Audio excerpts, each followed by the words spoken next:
When was the last time you explained yourself and felt weaker because of it?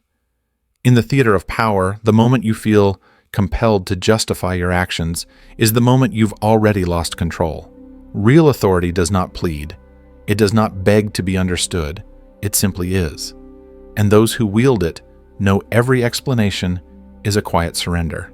Because when you explain, you're not speaking from strength, you're asking for permission. You're signaling that your decision cannot stand on its own, that your presence needs footnotes to be accepted. But true power, it doesn't ask to be accepted, it commands the space. It bends the room without uttering a reason. There was a time I thought clarity would grant me respect.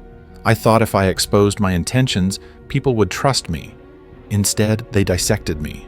They questioned, they doubted, and worse, they sensed my insecurity. I handed them the reins while thinking I was merely offering transparency. What I learned was brutal but liberating. The need to be understood is the shackle of the powerless. The moment you chase validation, you abandon your throne. In a world where perception is power, silence speaks louder than justification. A decision delivered without defense forces the room to accept it or collapse under the weight of uncertainty. That silence becomes a storm, a silent decree no one dares challenge. And in that silence, real power is born. Not from words, but from unwavering presence. They don't fear what they see. They fear what they can't explain. That's the secret. The most terrifying presence in any room isn't the loudest voice. It's the one cloaked in silence. The one who observes without offering interpretation. The one whose motives are sealed behind unreadable eyes. Because when people can't decode you, they start to imagine you. And in their imagination, they create monsters far larger than reality. I used to fill silence with words, believing it would ease tension, make me seem more open, more trustworthy. But all it did was dilute my influence. People knew my next move before I made it. They grew comfortable, predictable, and that made me disposable. Then I stopped. I spoke less. I watched more. And something changed. My presence began to carry weight, not because I demanded attention, but because I withheld it. People started leaning in when I finally did speak. Whispers replaced chatter. Assumptions replaced certainty. And with that, control shifted. Because silence is ambiguity. And ambiguity is chaos. And in chaos, you control the frame. When they don't know your next move, they brace for the worst. When they can't read your intent, they imagine the most dangerous version of you. That fear. That's leverage. It's the invisible hand that guides their behavior without you lifting a finger. Let them guess. Let them worry. Let them talk among themselves while you stay still, and in that stillness, hold dominion over the uncertain. In silence, you become untouchable. In mystery, you become inevitable. Every time you justify yourself, you give away leverage. It sounds harmless, just a sentence to clarify, just a few words to explain your choice. But in the realm of power, those words are daggers turned inward. Because the moment you explain, you shift from a position of command to one of request. You are no longer declaring, you are asking to be accepted, asking to be excused. And that shift is fatal. I used to believe that if people understood me, they'd follow me. That if I laid out every intention with transparency, I'd win their trust. But I learned the hard way, explaining is not leading, it's appeasing. It tells the room that your actions cannot stand without support, that your decisions are fragile enough to require external scaffolding. And when others sense fragility, they strike. The greatest commanders don't explain, they act. They let the results speak. Their silence becomes authority. Their actions become law. There's no trail of reasoning to debate, no opening for critique. And in that void, they maintain control. When you explain, you invite interpretation. When you explain, you invite challenge. You hand over your strategy to be pulled apart, misunderstood, or used against you. You become defensible. And what can be defended can be defeated. So, speak less. Decide more. Let the consequence of your action be the explanation. If they ask, why don't answer, let the outcome answer for you. Because in this world, those who command respect never ask to be understood. They act and let the silence do the rest. You don't need them to understand you. You need them to feel you. True power doesn't live in explanations. It lives in the weight of presence, in the undeniable force of action. The most commanding figures in history weren't understood, they were obeyed. Not because they were liked, not because they were clear, but because their every move created consequence. You didn't need to know their reasoning. You just knew when they entered the room, the air shifted. I used to think clarity would bring influence. I thought if I could lay out my intentions with enough precision, people would respect me. But what I didn't realize was the more you explain your power, the less it's felt. People don't follow logic, they follow gravity. And gravity doesn't speak, it pulls. You don't remember a lion by its reasons, you remember it by the silence before it strikes.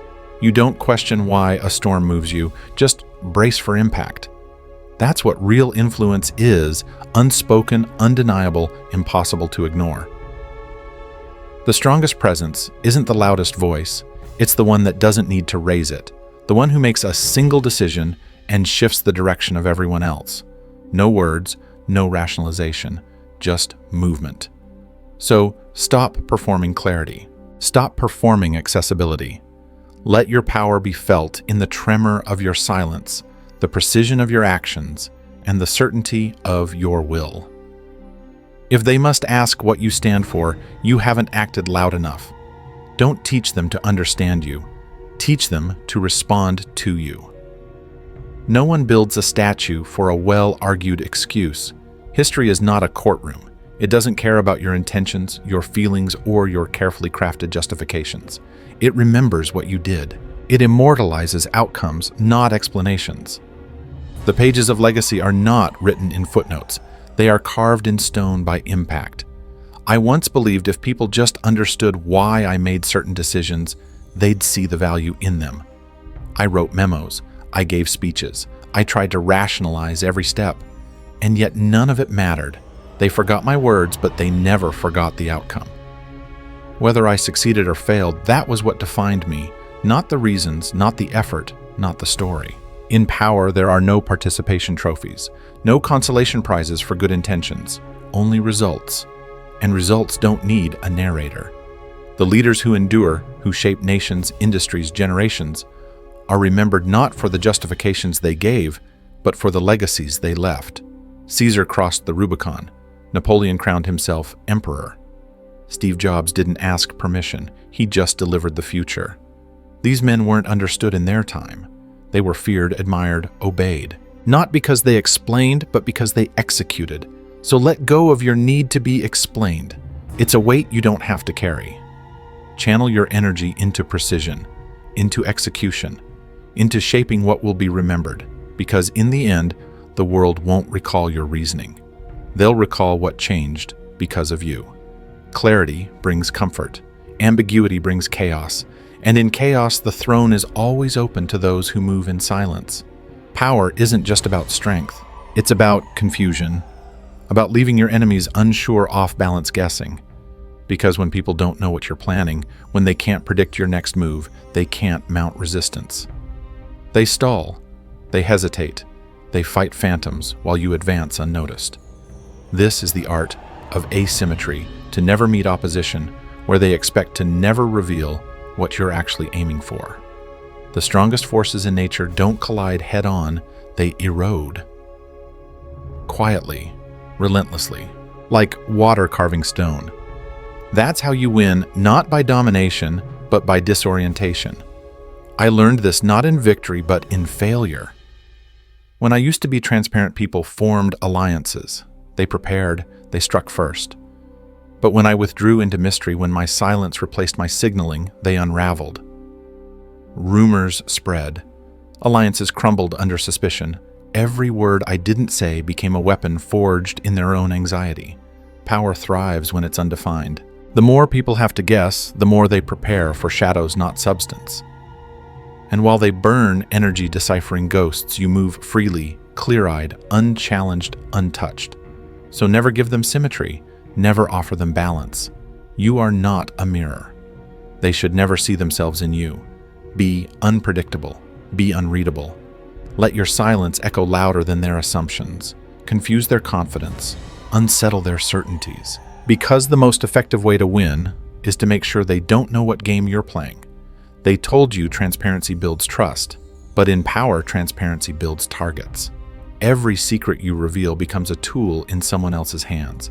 Every time you share your plan, you arm your enemy. They say, be open, be honest, be clear, but they never mention how clarity becomes a map others use to destroy you. In the arena of influence, transparency is not virtue. It is vulnerability. I once believed sharing my thoughts would create unity. I laid out my strategies with precision, hoping people would rally around them. Instead, they dissected them. They found cracks, weak points. They questioned motives, twisted context, and used my own words against me. What I offered as connection, they used as ammunition. That's when I realized opacity is protection. You don't owe the world your blueprint. You don't need to narrate your next move. Those who move in silence are harder to strike. Those who withhold direction bend the battlefield in their favor.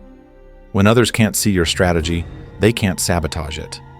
Transparency lures you into a false sense of control. It makes you believe you're leading through openness, when in truth you're leaking leverage. You give clarity and lose command. So, protect your vision, speak less, reveal only what serves your advantage. Let them fill the gaps with their own confusion. Let mystery be the storm cloud they can't predict, because what they don't know they can't prepare for, and what they can't prepare for, they cannot defeat. In a world where everyone is broadcasting, the one who conceals becomes the most dangerous. Silence isn't emptiness, it's discipline, and discipline commands respect. In a world where everyone is trying to be heard, those who speak rarely rule. There's a reason the most powerful people often say the least. It's not because they lack opinion. It's because they understand that every word is a weapon, and careless weapons wound their wielder first. When I began to embrace silence, it wasn't easy. I had been conditioned to explain, to defend, to prove. Every meeting, every disagreement, I thought words were how I won. But all they did was dilute my presence. The more I spoke, the more they questioned. The more I shared, the less they valued it. But silence had gravity. When I stopped explaining, people leaned in. When I chose my words like currency, each one carried weight. My influence no longer depended on how well I argued, it depended on how rarely I needed to. The less I spoke, the more they wondered. And in that wondering, I gained control, because influence doesn't scream. It whispers, and only to those who've earned the right to hear it. The rest are left in suspense, adjusting themselves to your quiet certainty. In that vacuum of explanation, they assign meaning, they anticipate moves, they shape themselves around you. So practice restraint, not as absence, but as assertion. Let silence be your fortress. Let discipline be your language. You don't need to speak to be heard. You don't need to defend to be respected. The most unshakable presence in any room is the one that doesn't ask to be understood, it demands to be felt. The more you speak, the less they listen. But the rarer your words, the heavier they fall. Power, like gold, derives its value from scarcity.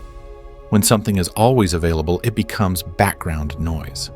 But when your words are few, measured, deliberate, they become moments, events. People remember them not just for what you said, but for when you chose to speak. I used to think presence meant constant engagement. That being seen, being vocal, being accessible was a sign of leadership. But all it did was normalize me. I became predictable, familiar, and familiarity in the world of power is fatal. The more accessible you are, the more easily dismissed you become. Then I disappeared strategically. I spoke less. I observed more. And when I did speak, the room shifted. Eyes locked, minds recalibrated. The same words I once said casually now echoed with finality. Not because they were different, but because they were scarce. Scarcity transforms voice into command. When people can't predict when you'll speak, they start waiting for it. They assign more meaning to each phrase, more weight to each gesture. You become an event, not a presence to endure, but a force to anticipate. Let your silence create demand. Let your absence generate curiosity. Don't flood the room with your thoughts. Let them miss your perspective. And when you return, let that return be thunder. In power, it's not how much you say, it's how seldom you say it. And in that restraint, your words cease to be communication. They become law. Not every moment deserves your voice. Not every question earns your answer. Words are not owed. They are assets used only when they yield strategic return. The weak speak to be heard. The powerful speak to move pieces. And every time you open your mouth without purpose, you devalue your presence and empower the opposition. There was a time I used words as defense, trying to prove my competence, explain my logic, justify my instincts. But the more I spoke, the more they dissected. They didn't respect the transparency, they saw it as an opening, and they took it. That's when I learned not all clarity is strength. Sometimes it's surrender. Powerful people don't talk to connect, they talk to direct. And when there's no gain in speaking, they don't. That silence isn't ignorance, it's calculation. Every withheld word is a trap never triggered. Every paused explanation is a lever left untouched. So ask yourself before you speak, does this serve me? Does this protect my position, fortify my reputation, advance my purpose? If the answer is no, hold your silence like a sword. Let them wait. Let them wonder. Let your silence echo louder than the noise around you. And when you do speak, do it with precision. One sentence, one decision, one command. Let it hit like a verdict, not a conversation. Because in this game, those who reveal less move more. And those who only speak with intent control the entire board. Power isn't just individual, it's cultural. And culture is shaped by what you tolerate, what you reward, and what you leave unsaid. If you flood your environment with endless dialogue, open-ended discussions, and feel-good consensus, don't be surprised when hesitation replaces execution. Don't be shocked when people start thinking before obeying, debating before acting. That is not strength. That is erosion. The most powerful systems don't run on explanation, they run on clarity and consequence. And it begins with you. The way you speak, the silence you hold, the standards you set, all become the blueprint for how others move. If your team hears you over-explain, they will overthink. If they see you justify every step, they'll start questioning every command. But if they see you act decisively, if they hear silence where noise used to live, they adjust. I created influence not just by what I did, but by the tone I established. I rewarded those who moved fast without needing reassurance. I promoted those who took aligned initiative without asking for detailed permission. I silenced over-explainers. I dismissed the habit of unnecessary elaboration. Slowly, the culture shifted. It became quieter, sharper, more obedient. Not out of fear, but out of recognition. This is how power moves. If you want to rule more than just a moment, you must shape the soil you stand on. Train others to act with precision. Cultivate an environment where brevity equals clarity, and clarity leads to command. In that atmosphere, hesitation dies and execution thrives. Build the machine, then lead it in silence. The highest form of power isn't force, it's inevitability, when people no longer question if you'll act, but when you've already won. When your name alone shifts behavior, when your silence reshapes decisions, when your presence makes negotiation feel pointless, that's not leadership, that's dominion. Power at its peak doesn't persuade, it radiates inevitability. Your moves become so consistent, so effective, so aligned with consequence that others stop resisting. They don't fight your choices, they brace for them. And in that subtle shift, from confrontation to anticipation, you cross the final threshold. I learned this through repetition, through consistency. I didn't scream louder, I just delivered over and over without fanfare, without justification. Results spoke, and over time, they created a new law. When I move, the world moves. That's the essence of strategic perception. You don't have to control everyone, only the frame through which they see you. Become the force that doesn't need to explain, the presence that doesn't need to be loud, the will that doesn't ask to be followed but still is. This is how you transcend obedience and enter inevitability. People no longer comply out of agreement. They comply because they cannot imagine an outcome without you at the center. So stop selling your ideas. Stop explaining your value. Instead, become the axis around which the room rotates. Let perception do what persuasion never could. When your silence creates more movement than their words, when your next step is already feared before it's taken, that's when you've arrived. You don't chase power anymore. You are the power they revolve around. In a world that rewards noise, the real power lies in silence. We're conditioned to explain ourselves, to overshare, to make sure everyone understands our intentions. But the more we explain, the more power we give away. The truth is, clarity isn't always strength. Sometimes it's exposure. One of the most profound lessons in life and leadership is this: you don't need to be understood, you need to be effective. Let your results speak. Let your presence carry weight without performance. The less you reveal, the more others project. And their projections, fueled by fear, respect, or uncertainty, can become your greatest leverage. In business relationships and self-development, strategic silence is a force multiplier. Speak only when it serves your position. Share only what strengthens your influence. And remember, mystery magnetizes. When people can't read you, they hesitate. When they hesitate, you gain control. Stop treating every decision like a debate. You're not here to be voted on. You're here to build, to lead, to move. Let others waste time explaining. You execute. Let your silence create momentum. Let your actions demand recognition. Because in the end, history doesn't remember your reasons. It remembers what changed because of you.